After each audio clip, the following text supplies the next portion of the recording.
Good morning, good afternoon, good evening, depending on where you are on this fast forward planet, which, as recent events in the US are showing, is still wrapped in a pandemic. It's not officially a pandemic anymore, but this virus has become normalized, COVID-19, SARS-CoV-2, and it's a planet wrapped in still in turmoil related to geopolitical tension from a war that started by Russia invading Ukraine. We're wrapped in an infodemic.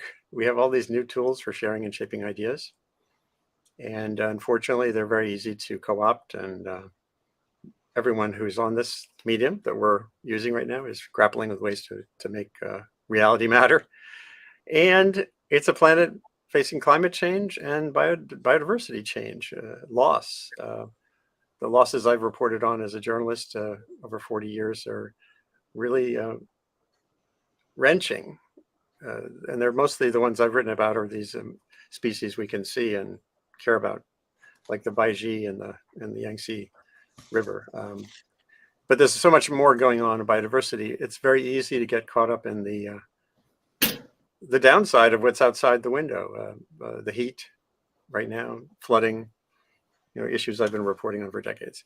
At the same time, stepping back from the moment, it's important to look at where we are in human history and in the history of the planet, these two intertwined histories, which are increasingly one history, and to examine what is going on. How do you define what's happening?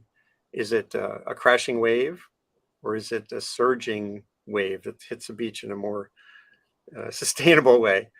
So that's the question on the floor today. And I've got Joe Walston, who's the Executive Vice President of Wildlife Conservation Society, an extraordinary century-old organization with 4,000 staff around the world, from remote rainforests to New York City's Bronx Zoo, working to sustain, revive, and nurture the wild things outside of humanity's imprint, and sometimes within it, again, like the Bronx Zoo. And he is a co-author with two other Wildlife Conservation Society scientists of a paper that came out in 2018, but I never got a chance to dig in on it when it came out. I was kind of in between things. But it lays out a different picture of where we are at on this planet than the one we tend to see when we don't step back. And they've described us as we're in a bottleneck more than a crash zone. And there's a path forward through that, onward to a flourishing future. And also with me today is Nancy Knowlton, a famed and much lauded marine scientist who's also focused on the global question of sustainability outside of the seas. Joe has worked in countries around the world himself as a scientist, not just as now an administrator. And we're going to talk through this issue of, can we move from biodiversity bottleneck to breakthrough? How can we set better paths on this planet in such flux? Thank you both for being here, first of all. And I'm coming to you from Wabanaki territory in Maine, on the coast here, where I moved a year and a half ago from the Hudson Valley, where I spent half of my life. And in the Hudson Valley, just briefly, I'm going to show what I think of as an example of renewal, a really vivid one. Little Stony Point was the landing zone for a quarry, producing a lot of the rock that built New York City. There was lots of more rock, not just this quarry. And Pete Seeger, the famed folk singer, and others turned it into a park. They convinced the state to turn that little peninsula into a park. And now it's an area where people gather for concerts and to swim in the revived Hudson River. The current can make it dangerous, but it's an extraordinary example of what can happen. The scar is there. We'll never erase that, maybe millions of years from now. But that shows you the changes that are possible in the opposite direction. I spent time in Nairobi in 2016, and we think of Nairobi as this right now. It's going through the same growing pains we all went through in the quote unquote developed world. There's still plenty of traffic, but not with the smog. But this is Nairobi too. Nairobi, there's a park right up to the borderline. You can see there a construction crane, and well, you probably know the species of antelope, but right all together, how do we help foster the capacity for the kind of conjunctions is a key part of this. So I want to ask you both a little bit first for folks who are listening, and everyone can please post comments and questions and we'll get to them. Just give us, remind the viewers of a quick sketch of how you became what you are today in the sense of what drives you toward this kind of a question. And I'd love to start with Nancy. You've been in that aqua part of the planet we call Terra for most of your professional career, half century underwater. And what's that been like? Well, we're definitely, I work on coral reefs. I have since the mid 1970s, so a really long time. And it's definitely, it used to be when I told people that I worked on coral reefs, like, cab driver or whatever, they say, oh, how exciting. Now people always kind of wince and say, oh, that must be really upsetting. And it has been pretty upsetting. We've lost, huge proportions of living coral since I started.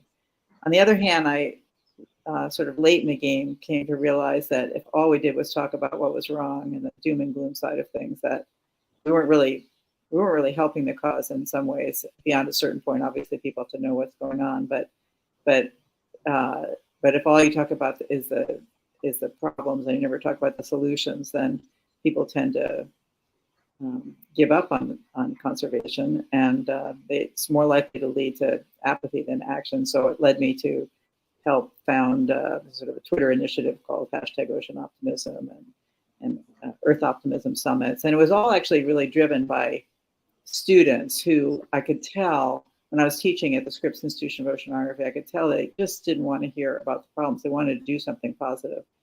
And they're really who inspired me to kind of turn over a new leaf in terms of how to think about conservation. And would you say that, I want to make sure we're not talking just about messaging, that there actually are data that show doom might be premature. When you think about reefs and resilience, I remember my students and when I was at Pace University, went to Curacao in the Caribbean and did a film. And they were showing us that even in the harbor, this like oily harbor full of change, and where hot water effluent and stuff, there were some corals that were actually doing okay. And then at the isolated end of the reef of the island too, if there were certain things done with development, you could really have flourishing. So when you think about, what's your answer when someone says, well, that's just like a PR campaign, this is just a hashtag? Oh yeah, no, it's it was much more. It was the part of the problem was when I started, actually, my colleagues in the ocean and just generally, if you'd ask them what was working, they couldn't. People, professional conservation scientists, they were not only were they focused on doom and gloom, but they were unaware of the examples of success that were out there.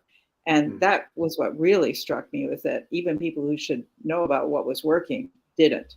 And so it wasn't a PR campaign. It was a sort of an awareness campaign that it's true that it really depends on the scale at which you're looking at. And that's, I think, sort of the nature of this whole idea of getting through a bottleneck. So if you do the averages globally, things look terrible.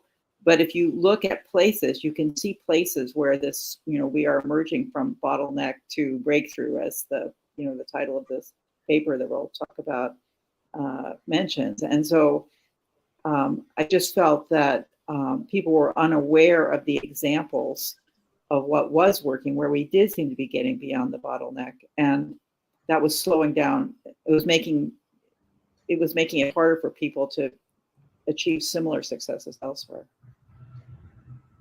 That's great to hear, and I think that's a good segue to Joe. So Joe, what got you into this mess? A little bit more prosaic. I was just one of those kids like everyone else who loved animals, but unlike other kids, just didn't grow out of it. So I'm very much of the Attenborough generation of people inspired by life on Earth, and just decided. I was told at school to go and do something that I was good at, and so ended up studying somewhere, and then looking across at other people and who were doing zoology. And I thought, so you can actually do that for a job. So after my first degree, I went back into study biology and further degree there, and then ended up just spending my years volunteering, getting out there, and eventually that took me to Southeast Asia and to Laos and Vietnam and 2 years there, and then joined WCS in '98 to help establish the Cambodia program there. Spent a number of years. Met my wife, had my kids in Southeast Asia, and then we all moved to the Congo Basin to work there for a few years, and then Zambia, and then eventually we moved back to New York, and where I've been. So we spent about 20 years in the field, and now in New York, and as you said, administrating heavily. But my interest actually came through my meetings with a combination of two things. Firstly, what I was seeing, I was living in countries going through transitions. Every country I've lived in has been a country undergoing quite rapid transitions. So post Khmer Rouge, Cambodia, post or at least post Doi Moi, Vietnam, and Laos, seeing those countries really move quite rapidly. And I was always told before that these countries, China, Southeast Asia, they're going to have a different trajectory from the West and from Europe and the States. And of course, they didn't. And so that was the first thing that interested me, is that, are we all on the same trajectory? Are we all on the same path? And then secondly, I met the primary author of the paper, Dr. Eric Sanderson, who was with WCS at the time for many years, and is now actually at the New York Botanical Gardens just across the road, working again on urban conservation. So, and he really we got talking about his interest in urban conservation and the role of urban cities, for which I'd paid no attention to, and mine was all about the global perspective on these large areas and where nature was disappearing from. And it's that connection which really kind of inspired this work and this combination between Eric and myself, and then of course with John Robinson, my ex-boss and mentor, who really helped pull this together into what we have now. And that's been a few years, but that's how I got into this mess. I just have to unmute. Yeah. And let's go forward here a little bit now. Again, Earth optimism, rebuilding reefs. And I think this paper, there's a lot of commonality with the ideas, but let's get into the paper itself right away. It came out in 2018. As you said, John Robinson, also then at WCS, was a co-author. And as you say, the thing that you see when you step back is the demographic and economic trends resulting in, of course, they resulted in unprecedented destruction of the environment, are now creating the necessary conditions for a possible renaissance of nature. Emphasis on the word possible, obviously. Drawing reasonable inferences from current patterns, you can predict that 100 years from now, the Earth could be inhabited by 6 to 8 billion people, with very few remaining in extreme poverty, most living in towns and cities, and nearly all participating in a technologically driven, interconnected market economy. And this being not a breakdown, essentially, that it actually can leave room for other stuff beyond the things that we harvest and the landscapes that we change. Building on the scholarship of others in demography, economics, sociology, conservation, biology, we articulate a theory of social environmental change that describes the simultaneous and interacting effects of urban lifestyles on fertility, poverty alleviation, and ideation. By recognizing the shifting dynamics of these macro drivers, conservation practice has the potential to transform itself from a discipline managing declines, bottleneck, and I would say also the tradition of fences, and it was all sort of a negativity, to a discipline, transformative movement of recovery.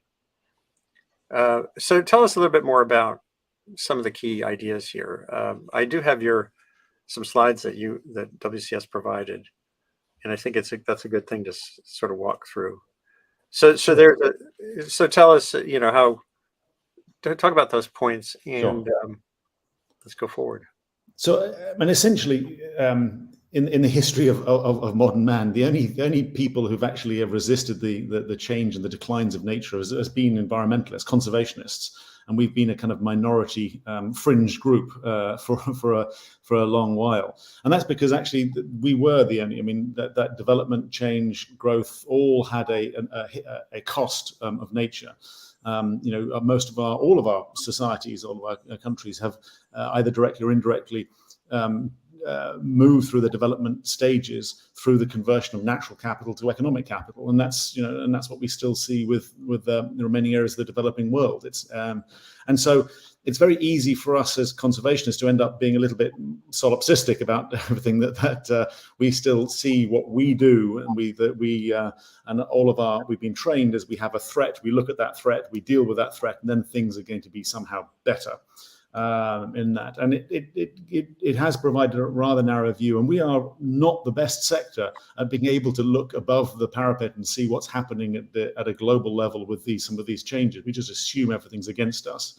Mm-hmm. And so for the first time, actually, we rarely ask ourselves actually what are the fundamentals of what the world needs to change for this actually to be a better world, to be a more nature positive world. And actually, that slide you just showed, Andy, the two, that's the one. Yeah. We know these slides back to front, and these are most simplifications, but we know, and so it's very hard to convince anyone. Just like the students Nancy was referring to, how do you convince anyone of the future of nature when that is what you look at and that's what you see? Right. And so I had a very a profound moment before I actually decided that conservation was a career, when I went to India. And I went to these tiny protected areas with jam-packed full of wildlife, but surrounded with a sea of human poverty. And it's just, you have to ask at that point, well, what is the point? What is the point of conservation in the face of that? What is the long-term trajectory? So we started, again, working with others around what these conditions are that we wanted. And of course, what we ultimately want is stability. What we ultimately want is we can do amazing things. And I have to say at the outset, I am very pro-human. I am actually I can't imagine a world without humans, and think we are remarkable, and every now and then we should celebrate that fact. So I always got very uncomfortable with again a lot of anti-human discussions and talk in the environment sector. So what we have now is the preconditions, which are coming together the first time, and this is really is a seeming contradiction. And again, just like that great quote about needing to be able to hold two opposing views in your head at any one time as a proof of intelligence, we need to we can all do this, which is that the same drivers that are driving the declines in nature at the moment are also at the same time creating the foundations necessary for a recovery of nature. And that is a profoundly important point that I think is too often overlooked. And what those are, of course, really are three major factors. The first is that we need to understand what's happening with the global demographic transition, because it really is remarkable. It really is at this stage. And actually, since the 8 years, Andy, since we published this, we were kind of a bit tentative about some of the data, and we were a bit cautious in some of our language. And all the data in since that time have absolutely exceeded what we thought of as a reasonable trajectory of that.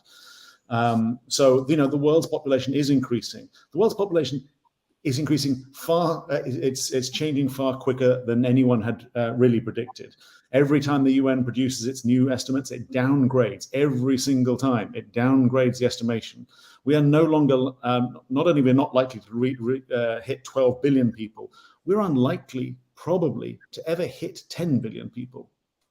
So, and most of those numbers actually are going to be from people living longer and good things. There are more people added to the planet actually than the more people being added to the planet.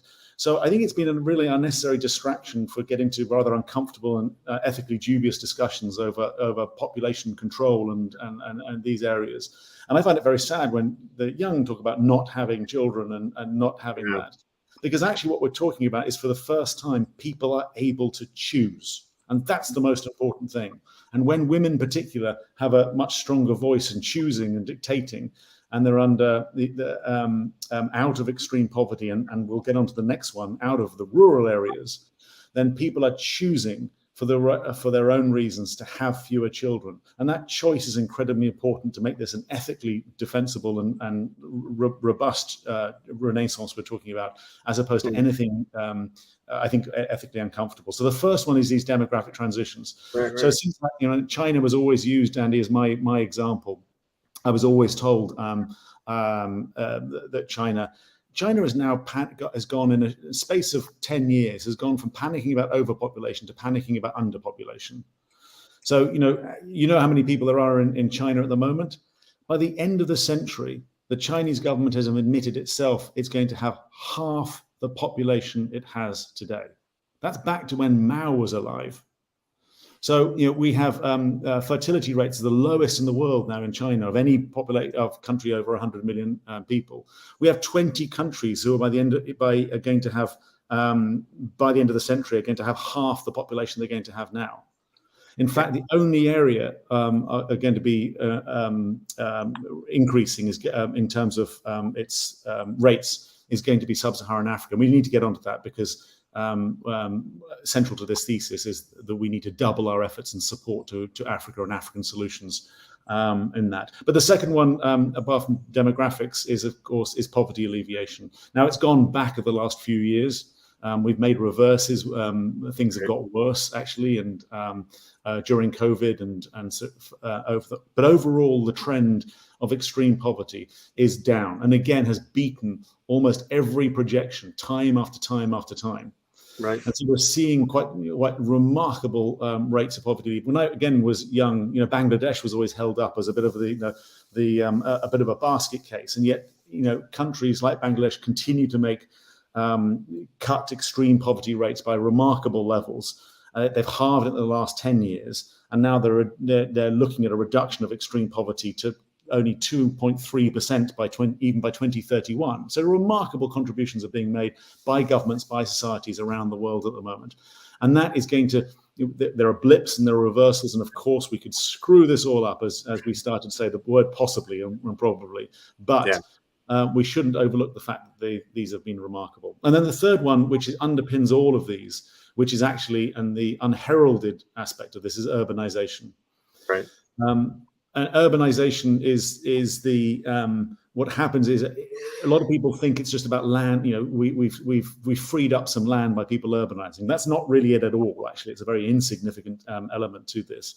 It's what happens in urban environments around the world. They're bringing people together, not only just massively reducing child mortality in cities, but also a whole range of other factors that shift the choice, the ability to choose, and ultimately what people choose to have in terms of number of children. And ultimately, it's very complicated, but ultimately people end up investing more effort in fewer children.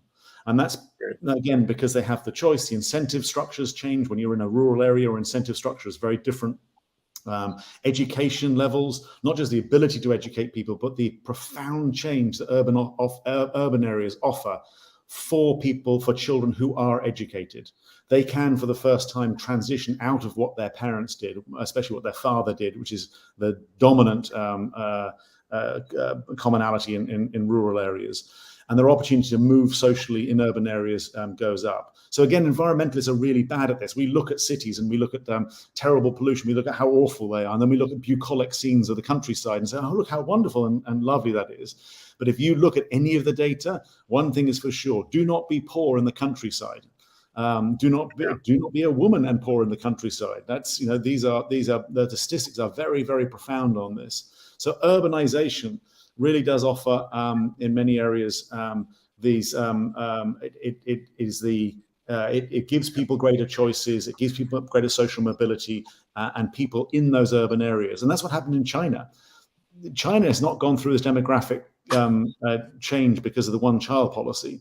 It's gone it because Deng Xiaoping allowed a level of freedom of movement, which created mass urbanization movements. And in the urbanization movements, out of that has come young Chinese people choosing to have fewer children. There's a cost involved and a benefit involved. So those are the hold on just one second. I'd like to bring in Nancy for any reactions so far. So this is the three trends, which are all interlinked. I don't have any. I mean, I think there's a very clear positive aspects of all of those things, and they're often, as Joe said, are overlooked. I mean, I've been aware of these changes, but how they all intersect, I think, is really interesting, and what their implications are for conservation. The only thing I would add is, thinking about the paper was written in 2018, right? The one thing that's really, in my mind, really shifted in those years of, in terms of emphasis in the conservation world, is the focus on indigenous people. And actually, for example, there was a paper written a year or so ago about a success story in terms of protected areas in Brazil. And one of the metrics they used for success that were improved, things like, there was success in terms of the wildlife, but also reduced infant mortality, increased education, but also, interestingly, a reduced trend towards abandoning indigenous lands and moving to cities. And so I think there's a kind of interesting dynamic that's emerging that will have to, that this whole trend for urbanization also has to take account of the fact that actually vacant countryside is not necessarily good for nature either. And so how to get that balance right, I think, is an interesting question. I'm sure you've thought about that since the paper was written. Time for a follow-up paper. In other words, but everything that you're both discussing here is this sort of pushes and pulls and systemic approach. It's very clear in the Xingu, as you're saying, in Brazil, indigenous presence averts the fires and the destruction. Australia as well. I mean, there are lots of examples in Australia. A quick thought on that, Joe?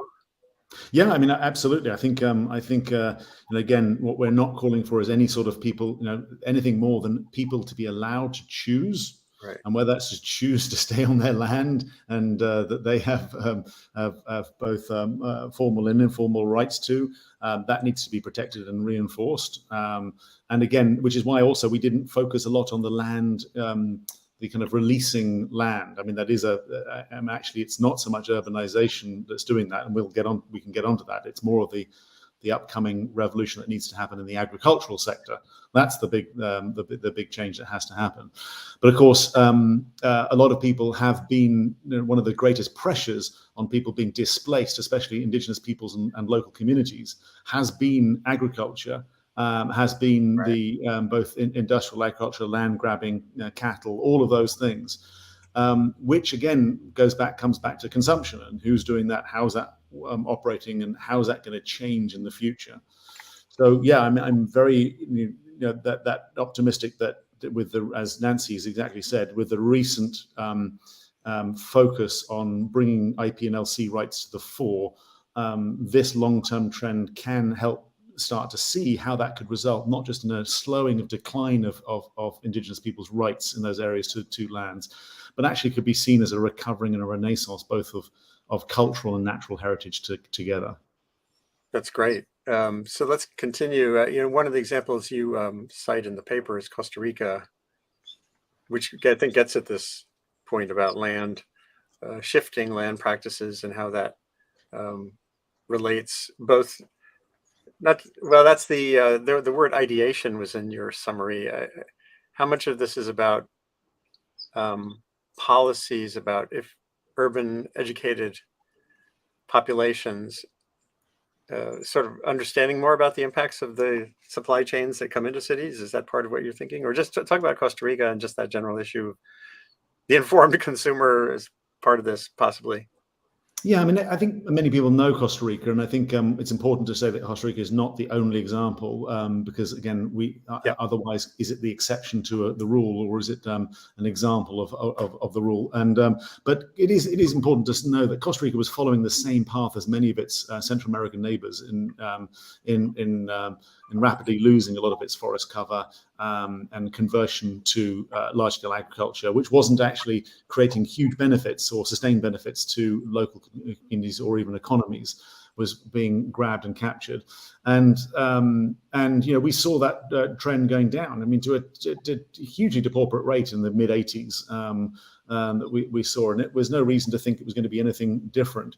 But a real shift, and again, I don't want to, we're not going to have time to dig into this heavily, and I'm not an expert on Costa Rica. I've very much standing on the shoulders of others here, but understanding what went on both sociopolitically in that country that caused a series of shifts in that, not to invest in the military, it's a big Right. one, investing in in the recovery and restoration.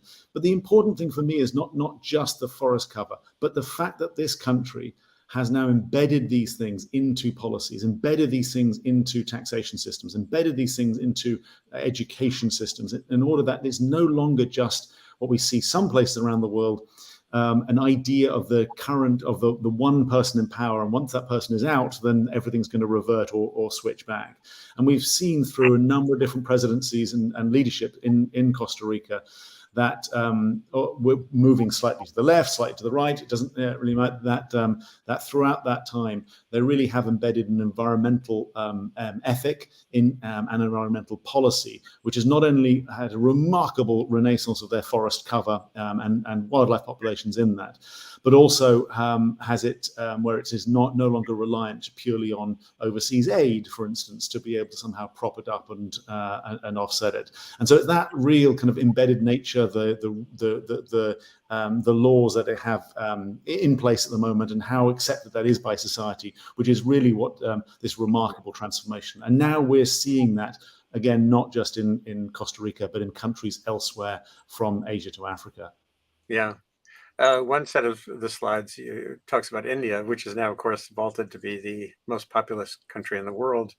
I've written about the issue of tiger conservation myself, which reminds me, by the way, of a recent webcast I did on great white sharks in Cape Cod, where when predators are part of the biota that we want to restore, that becomes an interesting challenge sometimes. The same thing with wolves. I just saw headlines out of Europe now. There's a growing debate about whether wolves should retain their protected status in Europe. Maybe we can talk about this aspect when nature bites back. And it doesn't always, it's actually, the tigers in India are much more of a real problem than sharks in Cape Cod. But it gets complicated a little bit. We can talk about it gets complicated, but I always use the kind of Yellowstone argument with people, is that I went back and read the early the people who established Yellowstone in the early days. When they just established Yellowstone, they thought it was all gone. They thought, can we just get these last remnants of what the West was once like before that? If you came back now and talked to them about the conflict with wolves, the trouble of the debate over hunting and bears and things like that, they would cry with happiness, because that wasn't the trajectory that they saw. They saw the loss of everything. So the fact we're actually seeing increases in conflict with tigers and sharks and bears and wolves and carnivores and all that, yes, that's serious, and especially serious for the people at the front end who are suffering as a result of that conflict, and that we need to help with that. And yet, the bigger picture, what a tremendous now problem to have as opposed to extinctions. So Western Ghats, Andy, was the example I meant when I went to India for the first time and saw this sea of poverty. And I don't know if you've got that slide there, but when I went back years later to see that, I could not believe, and this was my fundamental turning point. A little bit dramatic to say road to Damascus moment, but what happened is that what I'd seen is the reconnection of these tiny islands, because Bangalore became not this dusty small town. Bangalore is now this incredibly vibrant, rich city, generating enormous capital and wealth and growth for that. It has driven down still terrible poverty levels, but driven down poverty levels at extraordinary rates, unprecedented in India's history. In those areas, and has created, and so on the left you saw almost what I saw a bit this is before what I saw, and now on the right, those are all protected areas of some sort, whether it be wildlife sanctuaries, national parks, conservancies, or whatever. And what we saw is a doubling of the tiger population. And most important thing, Andy, in all of this is that not just the creation of protected areas, but if you hit the next slide, is that when I went, everyone looked like me looking at tigers. And these are the people now who are not only looking at tigers, but they are paying for tigers, advocating for tigers, voting for tigers. These are Indian nationals, Bangaloreans often, but not, but from all over the country and Karnataka and elsewhere, who are driving conservation in the way decades ago only a few minority conservationists were doing so. So this is now, and do you know where one of Nikon's largest markets for wildlife lenses is? Bangalore. These guys. Wow. Okay, so it is transformative in the way that once I saw the worst possible outcome, which made me think of leaving conservation because what was the point? To a remarkable change that Nancy has reflected and said before about the possibility of change that we're seeing, and so if it can happen in places where the poverty was the most extreme on this planet in those areas, it can happen anywhere, and it is happening. And Nancy, I put up a image. This happens to be Wildlife Conservation Society, but it's about sharks and reefs, and of course, Asia. Particularly, has the market for shark fins has been devastating. Sharks from Cape Cod to wherever have a reputation that generates fear and loathing, and yet they're really important. So when you think about this bottleneck for this kind of marine system and the importance of sharks, how do you go forward? What are some things that come to mind? Well, of course, it varies a lot from place to place. I would say in the United States, fear and loathing of sharks has given way to fascination. And, there's a Mary Lee, the shark, the great white shark, has more Twitter followers than I will ever have. And, there's a lot of, positive feelings about it. On the other hand, if they get too abundant, then even in a place like the United States, people start getting concerned, and they're calls for culling. I think there are plenty of places. This is, I think, true. Really, almost for all of the different things that are happening in terms of conservation, for that matter, energy as well. There are examples of where things are that they're a window for the future of how things could be better. Broadly speaking, sharks are still in a lot of trouble in a lot of places. But there are places where people have decided they want sharks around, that they actually bring in income, much like the tigers of near Bangalore, and in those places, sharks are returning, and also different. So it's partly protected areas. Also, in some cases, it's better management of the fisheries or getting rid of particular fishing practices which are really detrimental for shark breeding. So there are a variety of different things. It's not just protected areas, but it's like, I thought the comment in the paper was about how this breakthrough, this transition from bottleneck to breakthrough isn't going to be a single event. It's going to happen in many different places at many different times. And what we're seeing are some of those places. And of course, what we want is more and more of those places, really to get us to the other side. And as was noted in the paper, just keeping as many of the pieces of the natural world in place, surviving while we go through these bottlenecks in these variety of places is really critical. But we're already past the bottleneck in some places for some places.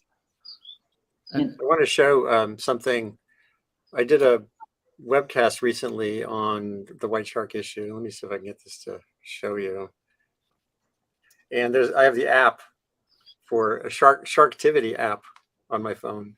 I'm not on Cape Cod, but I downloaded it ahead of the show, and it shows you, it gives you I think the idea, and it's the Atlantic White Shark Conservancy, of normalizing the reality that, yes, there's this big predator out there. They mostly are interested in seals. Here's where they are today. And here, so you can feel comfortable in the water where you are. And I think technology, iNaturalist, and think about education, the possibility of kids, they have sharks that kids adopt, through the technology too, that you can kind of keep track of, the ones that have tags. Technology, Joe, is technology part of the mix too, or was that in the paper at that point? I think iNaturalist was still kind of youngish at that point. Yeah, no, I mean, technology is absolutely. I mean, again, we should be. I'm always constantly amazed at humanity's ability to bring technological solutions to problems. And again, an environment sector, we're torn by this debate, aren't we? About whether technology is the great good or the great evil. And of course, it's both things. But now I want to come back to a couple of things that Nancy said, because there were when she said, we've got to find these areas and protect these areas, for these, and I think that's absolutely right. But I think that also the purpose has changed, because I think conservation, in many ways, and again, the language. We almost don't have a language for the future, Andy. We don't have the right language which we need to form for the future, because even conservation is talking about conserving something of the past, and we now know that, look, whatever happens, the future is going to look very different. And we're no longer going to be in a Holocene stable environment in those areas. So what we've got to do is partially conservation, partially adaptation, partially a range of things. But actually, none of those terms are adequate.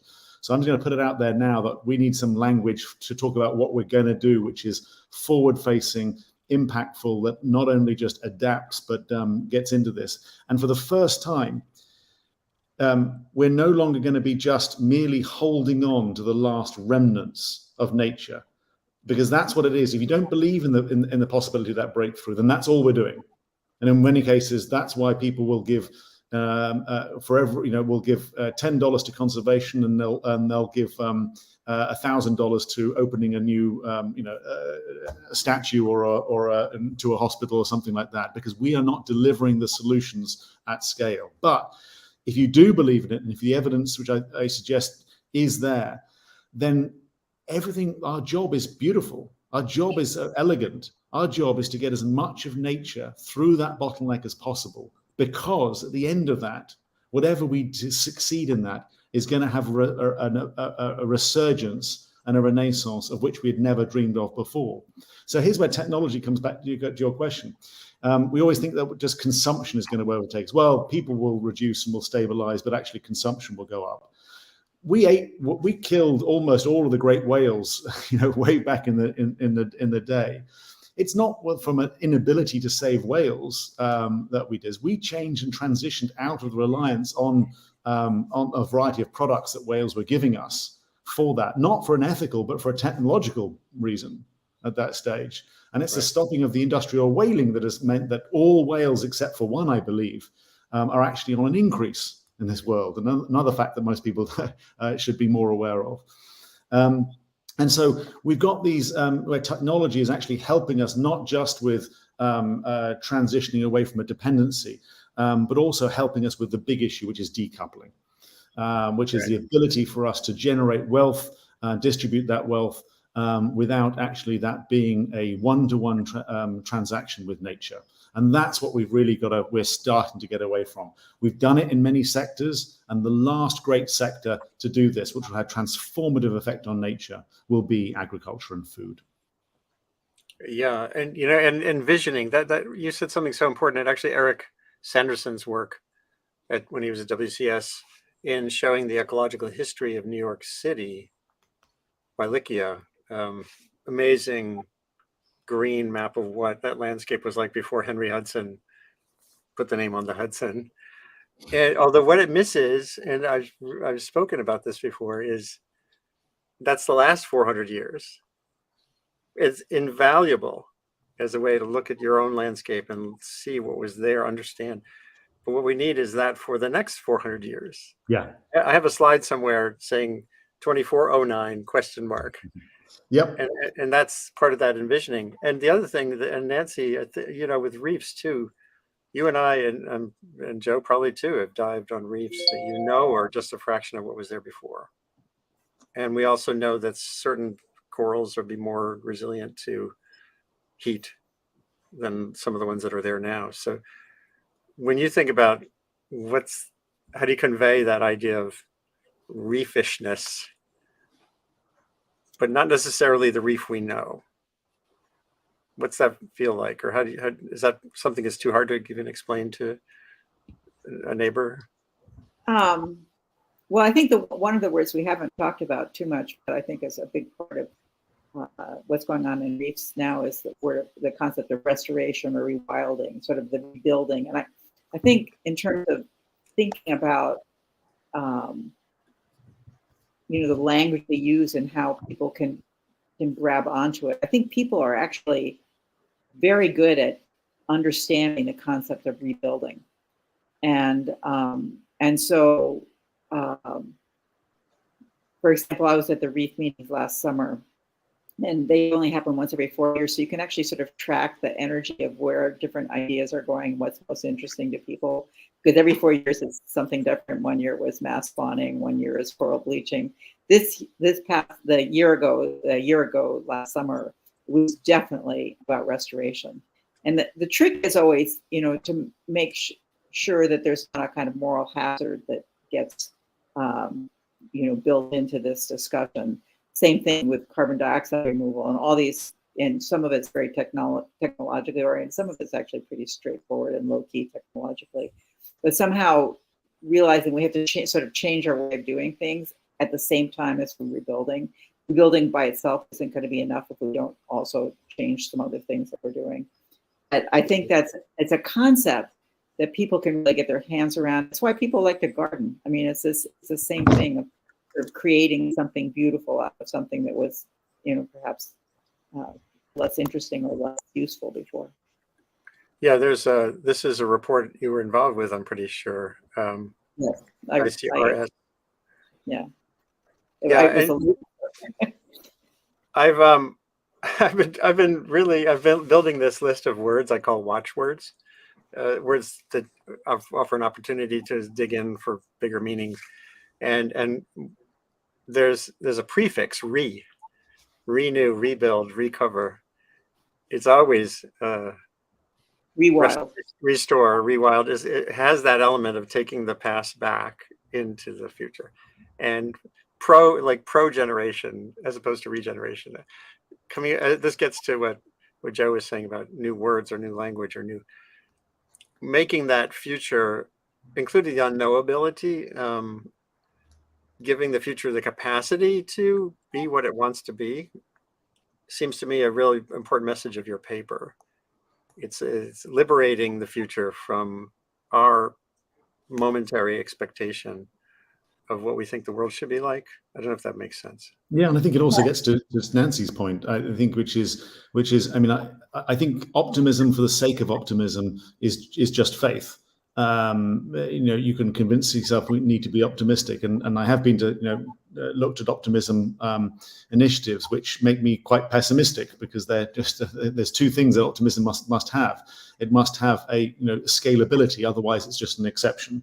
To create genuine optimism, and the other one, it must be commensurate really with the threats we face, and so much of conservation is looking at the threats and going, how can we as conservationists deal with the size and scale of those threats? And we can't. Right. And yet we're asking the wrong questions, and actually well before the end of this century, whereby we must not forget that by the end of this century, it is now likely, not inevitable. Again, we can screw it up, we can make the wrong decisions. We all know that, but it is now possibility, and a distinct one, that we will have a stable and declining human population for the right reasons. And I don't want to see the human population go. I just want it to be stable, out of extreme poverty, 90% urbanized, using a fraction of the land we use today to be able to feed ourselves on. With the youth of today, remembering that when I was a kid, I was an exception in that society. I don't think I would be an exception if I was a 15-year-old today. In who that generation will then be in authority and power, connected with technologies that will be transformative for how we use this planet and our natural resources. So it's really important that is something that we have in our heads, because that is also a forward-looking, therefore our task becomes clear. Our task is not to avoid the apocalypse, which is sometimes seen now, which is why people don't support the environment so much. I've met some very, very bright and young people at a number of different schools across the world. They believe in the destruction that is terrible, what's happened to the earth, but they just don't go to conservation for the solutions. And that's the most worrying thing, is that people like ourselves, environmentalists, aren't seen sometimes as a solution. It's only going to be technology, only going to be this area. So we need to both, for the sake of being able to have something which we can objectively and measure towards which we are headed, we need a set of actions. And this is, we should, if we have any time, Andy, we should get to those actions of what has to happen to be able to get there. And then we need to be able to convince just people that this is not about not having children, not about these kind of terrible scenarios that we're going to have to make, but actually some quite reasonable choices that we could make in order to be able to get there. Again, I will end on this point. A child born today will be able to is likely to see those circumstances of a world with a stable and declining human population, mostly urbanized, out of extreme poverty, using a fraction of the land we use today. And that is a scenario I want to be part of helping bring about. Well, there are others pushing for this too. I mentioned Jonathan Salk's book with his departed father, the prize-winning Jonas Salk. And this is a graph that's a core part of their book. And the good fortune we have is that we are here. we're at that moment when the curve is inflecting. So what are the things that can fill the gap? Obviously education, but even education, the definition of it, spilling it out of the classroom, I think, is a key part. But let's just go around for both of you. Like, what's a little list of actions that can be pursued by anyone, whether they're a teacher, an artist, a scientist, a voter? What comes to mind to fill that gap? Maybe Nancy, and then Joe. Well, people are always arguing about whether the solutions should be bottom-up actions, or we need to rely on government. And I'm definitely of the school that you need both in the best of all possible worlds. But if you don't have one of them, it's important to do the other. And just so I believe in sort of trying to live in a way that reflects the goals that you're trying to get to. For example, a plant-based diet is something that essentially anybody can do. And a question, by the way, a question just came in exactly on your point. When we talk about using a fraction of the land for food, are we talking about transitioning to a plant-based diet? So a plant-based diet is something that everybody can do. On the other hand, large-scale changes in energy use certainly are a lot easier when you have government support. But you can do things even individually. And then, of course, your voice, talking to people, voting with the future of the planet in mind, all those things are things that people can do. So, and working with other people, not trying to do it all by yourself. Working with organizations like WCS and others. I sit on the board of the Nature Conservancy. So there are lots of different ways that people can feel like they're doing more than just replacing a single light bulb in their house, and sort of the feeling of not being able to, I'm not really making a difference. But I think one of the interesting things about, for example, sounds like a completely different example, but I think it's related. It used to be that all the money for political campaigns came from small numbers of large donors. And now the actions of large numbers of small donors are actually, in fact, people are worrying about it. It's destabilizing democracy because small donors tend to be more partisan in their views. But the reason I mention that is it's clear that large numbers of people doing small right things can make a really big difference. And then when you couple it with a government that is empowering those actions, then you have much more likely to get to that breakthrough part of the graph sooner and later. Yeah, and Joe, on that list, and again, it's all hybridized. To me, if you have a local innovation in the Hudson Valley, for example, community choice aggregation is where communities, particular towns or counties, can choose to buy their power renewably through the grid, through the existing grid.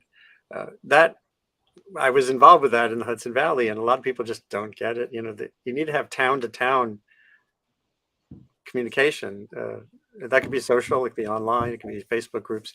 And I've seen great examples, including in Cambodia, not digitally, of using tools like WhatsApp or Instagram to point out unsustainable, like dengue fever, the puddles that create the risk for dengue fever from mosquitoes. Posting pictures of the alleyway with the water can generate government action or community action. So anyway, what do we do? How do we take this grand scale? So I think there's scaling. There's levels to this. There's level and going from the global to the local. And actually, Nancy's and yourself have actually outlined a lot of the local things. I think the pride in being able to do something very locally, however local, is absolutely crucial. Crucial to be able to build your next step of confidence and engagement, so that you can actually have a conversation about climate change and not be terrified of that. Actually engage in that. So I think it's really important that people start local, and there's nowhere where there isn't action that's needed and can be done. But at the global level, look, there's some very basic things. Our sector needs to start engaging and recognizing the value of urbanization, of cities. And when I talk about cities, great, we're working about putting bike lanes into cities and improving cities. That absolutely has to happen.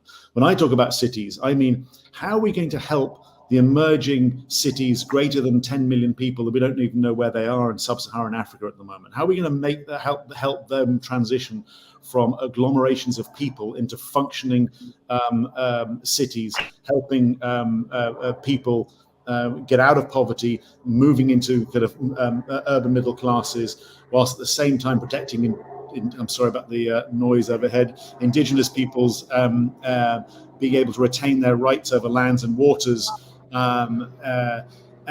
So for me, making cities work, if we could, if the New Yorks of this world, the New Yorks, the Shanghais of this world, Singapore's could partner to help support, make sub-Saharan African cities work, it's going to be the most profound difference.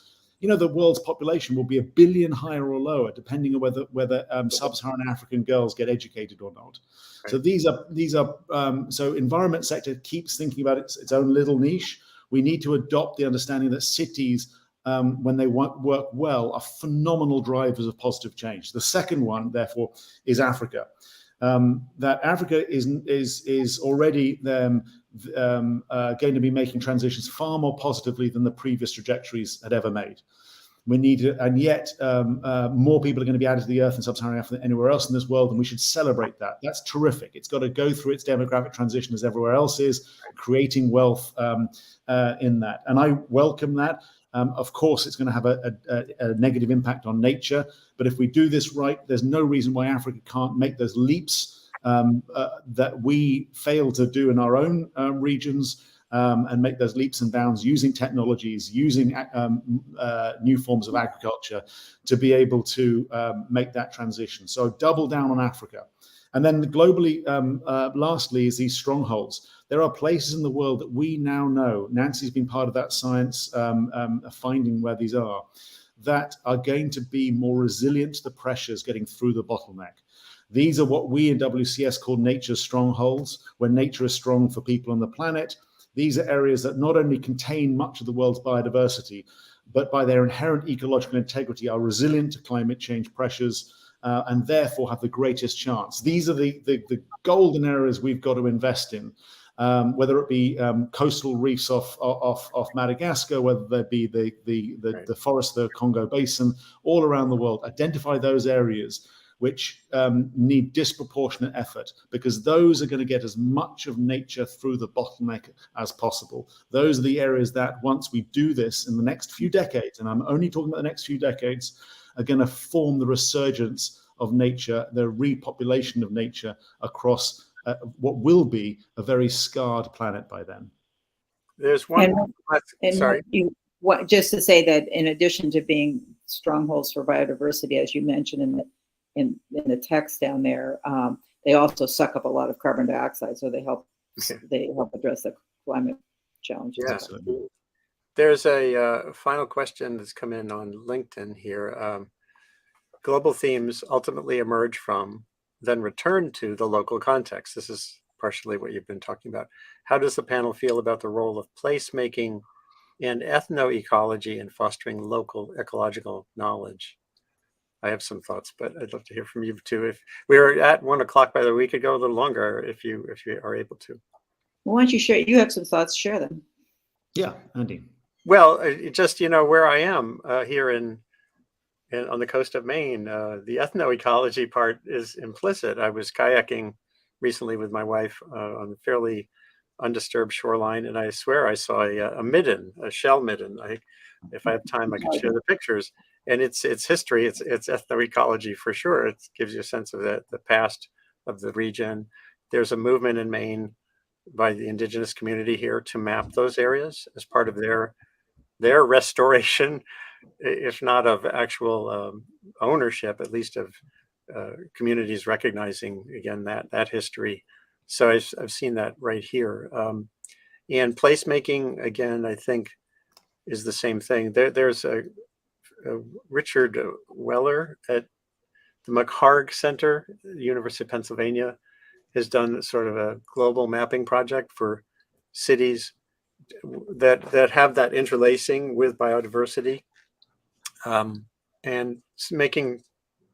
building the awareness through education and the like of that past can then lead to that conversation about the future. And it's always going to be complicated. It'll always be different than anyone might want. So that's my thinking. But I want to hear from you guys. Nancy.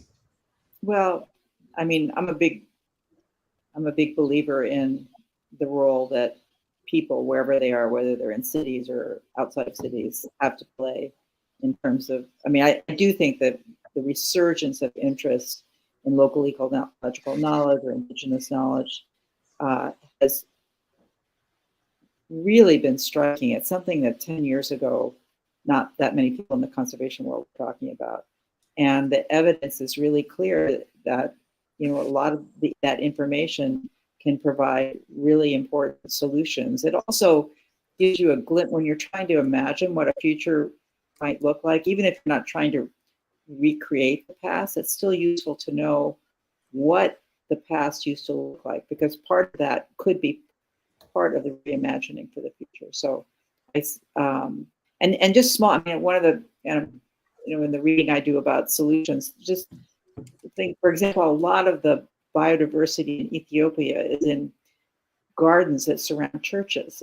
There's countless examples all around the world where local people's cultural actions can be used to promote the transition from this bottleneck to the breakthrough.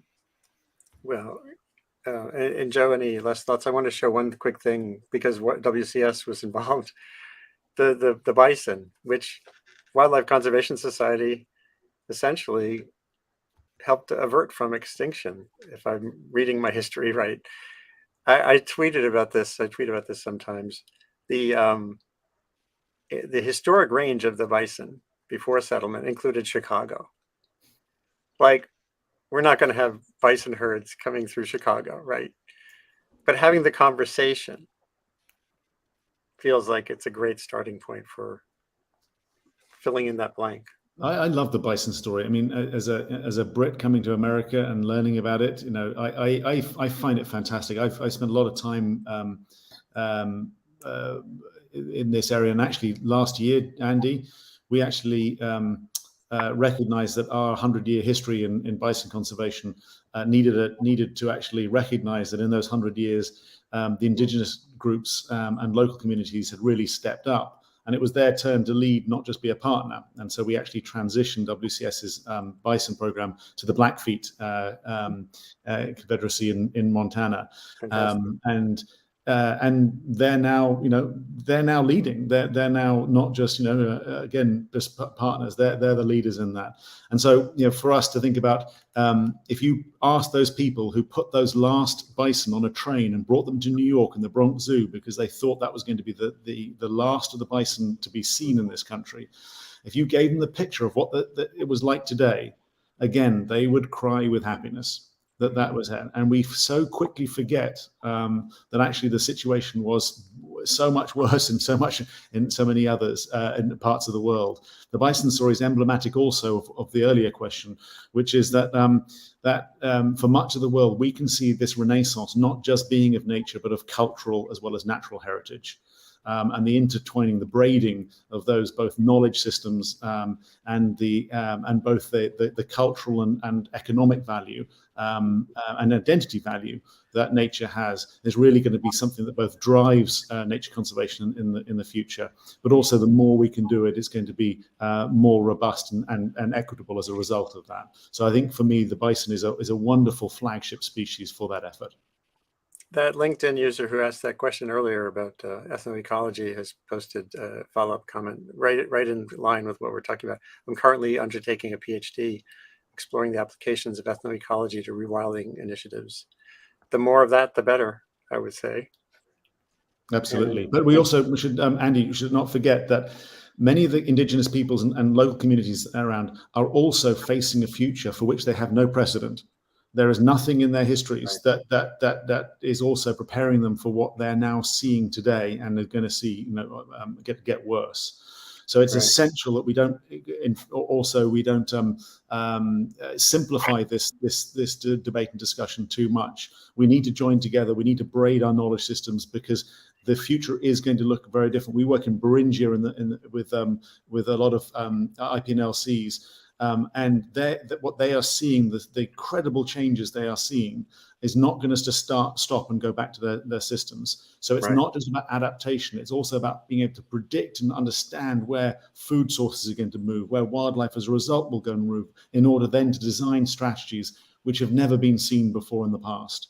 So we need to understand that what we do at a global level is invariably linked to the local level and vice versa. But this isn't just about retaining or freezing the past. Absolutely. And that idea of entwining, I did find that slide I was going to show you earlier. I took Eric's Wilikia project, 1609 to 2009, and then I asked, fill in the blank. And I point to Long Now, Stuart Brand's organization, which has a 10,000-year clock and trying to jug us out of our time scales. And I think this has been a great discussion. I'd love to maybe do another follow-up down the line. These issues are perennial. Maybe bringing in some young researchers and an indigenous person would be great going forward.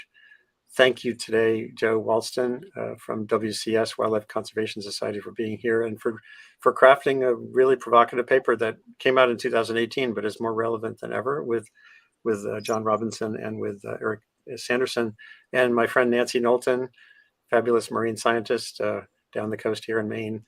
Great to see you again. And maybe, again, we can try to reprise this and build on it.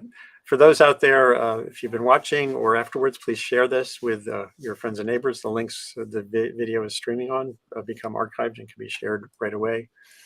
And I really appreciate everyone doing that. These are still quiet kind of days, end of summer, Labor Day week, and this is an important conversation, one of the best I've had, and so let's keep it moving. Thanks again to both of you, and let's see what we can do to move from bottleneck to breakthrough. Thank you, Nancy. Thank you, Andy. Thank you, both of you. It's been great. Take care, guys. Great, and have a good rest of the week and rest of the century. All right, hold on a second.